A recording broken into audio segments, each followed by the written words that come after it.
Salut à tous, c'est Lady Purple et Dark Wings. On se retrouve aujourd'hui pour une nouvelle vidéo et c'est monsieur qui va expliquer.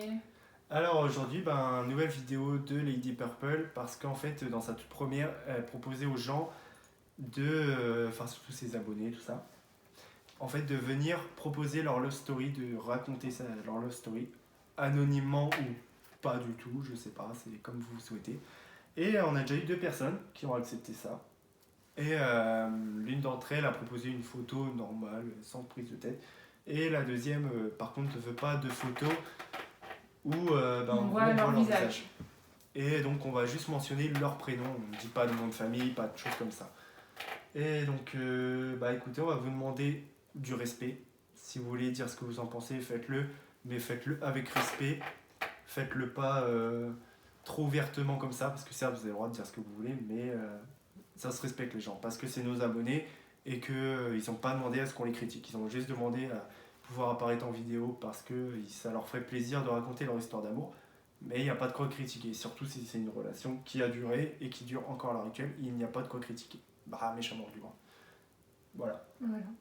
Donc maintenant, je vous lance le générique et on vous dit à tout de suite.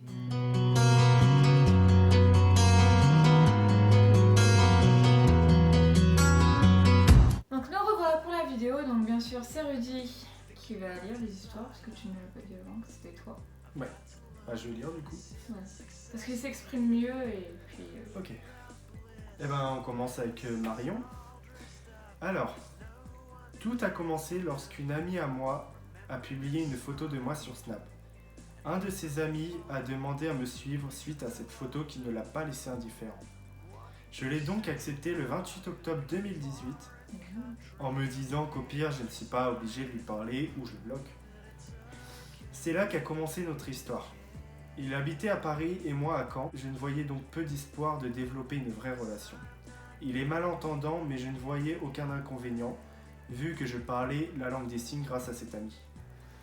Nous nous sommes parlé tous les jours, j'attendais le moindre de ses messages, à chaque notification, mon cœur s'emballait en espérant que ce soit lui.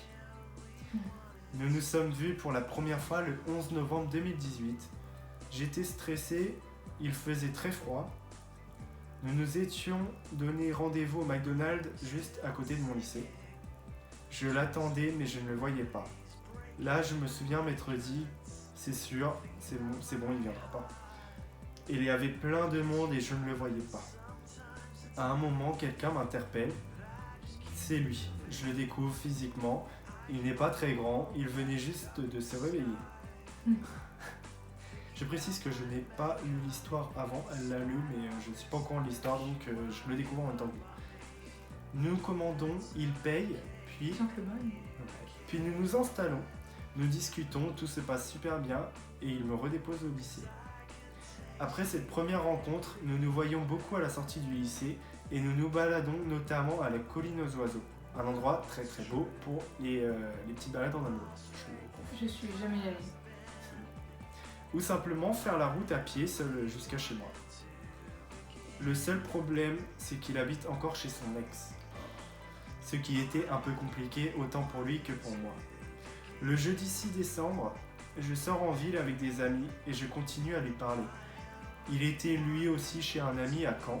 Dans ma tête, je me fais déjà des films, qu'on se voit, qu'il reste un peu avec moi avant de repartir, tout en sachant que je rêve qu'il ne viendrait pas pour moi, mais alors qu'il était avec ses potes.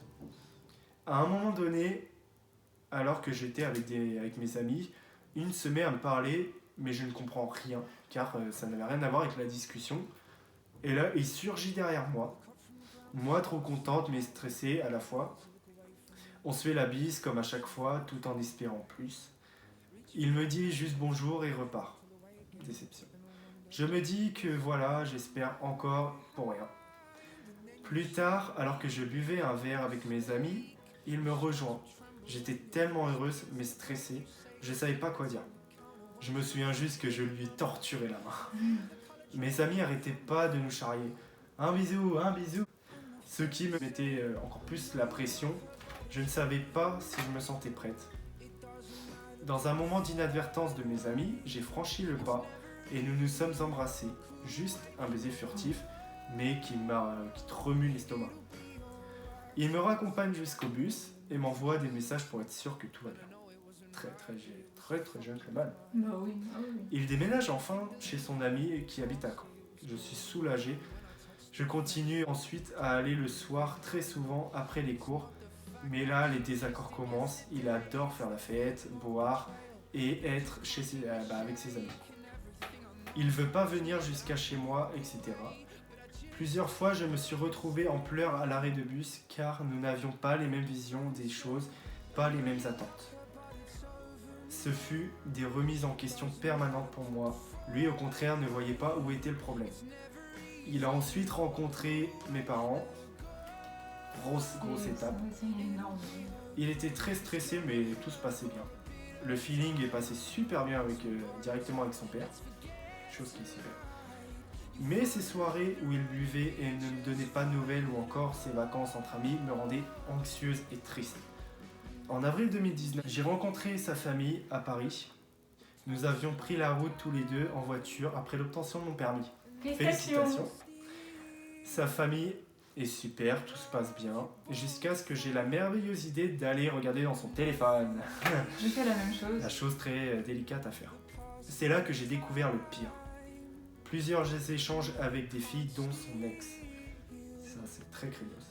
Je remonte la conversation et constate qu'ils se sont vus et qu'ils prévoyaient d'aller à l'hôtel. Encore plus délicat quand même. Il sort de la douche et là je pète un plomb. Il est en colère car j'ai regardé dans son téléphone, mais vu ce que j'avais découvert, c'est moi qui devrais être en colère. C'est légitime. Je pleure, je crie, je suis pas bien, je suis seul à Paris, je ne sais pas quoi faire. Je le laisse aller manger avec sa famille, moi je n'ai pas faim. Il veut ensuite que l'on sorte, j'essaye de faire face devant sa famille, mais les larmes, la colère sont toujours là. Peut-être intérieurement pour les larmes, parce que si tu pleures devant sa famille, ils vont remarquer, je pense. Lui fait comme si de rien n'était, mais je reste distante. Les mois passent et l'été arrive. Il part dans le sud avec ses amis. Je n'étais pas pour moi le sud et c'est synonyme de plage, soleil, filles en maillot de bain. Chose qui est un peu logique. Parce que s'il fait chaud. Oui, mais ils sont souvent en maillot de bain et les mecs sont un en peu aussi très bronzées et belles, hein, les filles du sud. Je le laisse partir sans rien dire. Il ne me donne pas beaucoup de nouvelles. Nous nous disputons plusieurs fois à cause de la distance, principalement. Mais aussi dû au manque de communication. Très difficile quand on est à distance, je comprends ça. À la fin de ses vacances, il vient chez moi car ses parents sont partis. Mais là encore, la différence de rythme de vie, fait son effet. Ces soirées s'enchaînent et les disputes aussi. Plusieurs fois, je me suis dit, vas-y c'est bon, stop, j'en ai ras-le-bol. Mais je n'arrive pas à le quitter, le cœur est plus fort que la tête. C'est très légitime aussi. Les mois passent encore et voilà que cela fait 1 an que nous sommes ensemble. Nous avions prévu de faire un resto pour fêter ça. Mais encore une fois, ses amis passent en premier. Je l'attends pour aller au restaurant. Nous y allons, et au milieu du repas, il part et me laisse en plan, seul, devant mon assiette. Ah. On donnera notre avis à la fin. Là, ça a du mal à passer. Je le redépose avec ses potes et repars seul chez moi. J'espère que c'était pas en pleine nuit, ça peut être dangereux quoi. Triste et déçu encore une fois, je retourne chez ses parents. Je vois ses frères et sœurs, neveux, nièces. Tous m'adorent et tout se passe bien. Malheureusement, la colocation avec son ami s'arrête et là, c'est le début de la galère. Il squatte à gauche et à droite pour pouvoir rester près de moi, mais finit par repartir à Paris. Il se passe plusieurs mois, plusieurs semaines avant de se revoir. J'essaye de faire quelques démarches pour lui trouver un logement, mais il ne s'investit pas, ne fait pas d'efforts. Alors il vient et il repart. Il n'aime pas rester chez moi à cause des règles. C'est difficile les règles, je le conçois très bien. Ils parlent d'emménager ensemble, de se marier, avoir des enfants. Mais là encore, alors que j'étais chez ses parents, je découvre des photos par message de femmes. Mon sang n'a fait qu'un tour, alors qu'il dormait, je l'ai réveillé. Il a littéralement pété les plombs, m'a pris mon téléphone des mains et l'a jeté dans le couloir en me poussant. Je ne l'avais jamais vu comme ça. Le lendemain, il me demande de partir de chez lui. Or, je n'ai nulle part où aller et nous avions réservé nos places pour la Tour Eiffel le soir même. Sa mère décide de m'envoyer chez la sœur de mon copain. Je prends donc mes affaires et je pars prendre 2 métros et un bus, tout ça seul, sans connaître Paris. J'arrive chez sa sœur où il me demande si je suis vraiment parti. Je lui dis quoi ? Oui, je ne peux plus supporter ça. Je finis par lui avouer que je suis chez sa sœur, où il est venu me chercher le soir pour aller à la Tour Eiffel et manger. Le voyage se passe sans un bruit. Je décide de faire comme si de rien n'était, le temps de la visite, histoire de ne pas tout gâcher. Le confinement arrive. Ah, c'est très récemment. Et là, je dis stop. Je décide de le quitter. Il croit que c'est une blague. Il a du mal à intégrer les choses, surtout qu'il est confiné chez des amis à Toulouse. Ah oui, C'est loin, loin. quand même. Je me souviendrai toujours du soir où il a réellement compris que je le quittais. Il m'a envoyé des dizaines de messages sur tous les réseaux, m'a appelé un certain nombre de fois et je n'ai pas répondu. Ou je n'ai pas répondu. J'ai fini par répondre, il pétait les plombs, il pleurait, je ne l'avais jamais vu comme ça. Ça me faisait mal au cœur, mais je me disais voilà, tu vois enfin tout ce que tu m'as fait subir pendant tous ces mois. J'ai décidé de ne plus lui parler pendant plusieurs semaines pour qu'il comprenne et qu'il réfléchisse à la chance qu'il avait de m'avoir. Mais aussi à tout ce qu'il avait fait, parce que c'est le plus important quand même. Et il a semblé s'être remis en question et à faire des efforts, mais pour combien de temps ? Il n'avait jamais tenu plus de 2 semaines. Je lui ai donc laissé une nouvelle chance encore. Il semblait avoir vraiment changé. De là, il a commencé à m'appeler en vidéo, comme à nos débuts, presque tous les jours avant que je m'endorme. Il a diminué les soirées et l'alcool. Bravo. J'ai réussi à lâcher un peu aussi, à envoyer moins de messages et à attendre moins de lui. Depuis la fin de ce confinement, qui nous a finalement fait du bien, il est venu passer une semaine chez moi de temps en temps. Nous arrivons maintenant à profiter de nos moments que nous partageons, en se mettant moins la pression, en attendant moins de l'un de l'autre, de se satisfaire des moindres attentions, juste vivre le moment présent et oublier le passé. Je ne dis pas que c'est facile, je ne pensais pas au passé, mais il faut arriver à profiter de l'instant présent et de créer de nouveaux souvenirs. Je n'aurais jamais pensé en arriver là avec lui, mais je me dis que si nous avons pu surmonter toutes ces épreuves, c'est que nous avons encore plein de choses à vivre, notamment notre emménagement ensemble très bientôt, qui lancera un nouveau départ. Et voilà la fin de cette histoire, qui est vraiment incroyable, je trouve. Elle est énorme, hein. Parce qu'il y avait beaucoup de rebondissements, je trouve, dans leur histoire. Donc, c'était franchement très compliqué. Alors voilà, cette histoire, vraiment, elle est très spéciale, très belle aussi. Et j'espère que sur la durée, ça va pas empirer pour vous. Et si ça empire, demandez des conseils aux gens, demandez comment faire. En fait, c'est ce qu'elle avait fait, cette personne-là, avec nous. Elle nous a dit comment je dois faire, qu'est-ce que vous pensez faire et tout. Et on lui a dit, il me semble que c'est ça. Ah oui, à un On moment, lui avait dit, ouais. c'est moi qui ai demandé comment allait son couple, elle m'a dit que ça allait Ouais. pas très bien. Et que moi, j'ai du mal à parler trop de ça, Donc c'était Rudy qui était parlé avec sur mon Facebook et qui Ouais. lui a dit soit t'arrêtes la relation, soit je fais quelque chose. Et mais elle nous disait elle-même qu'elle avait été folle amoureuse de lui, donc c'était très dur de... Et à ce moment, avec le confinement, c'était très dur, apparemment pour beaucoup de couples. Je sais que nous, on l'a vécu vraiment très très bien parce qu'en fait, nos habitudes ne changent pas. Enfin, nos habitudes.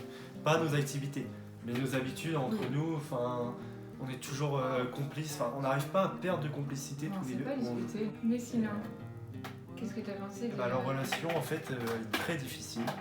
Je sais que j'aurais eu du mal aussi, j'aurais peut-être lâché l'affaire avant. Moi j'ai trouvé, comme je t'ai dit, je l'ai déjà lu, donc je n'avais pas le temps de parler déjà pendant 2 jours. C'est pas méchant, hein. Au début quand je l'ai lu, je pensais que c'était un vrai connard. Ouais. C'est pas du tout méchant, hein, c'est ce que j'ai ressenti.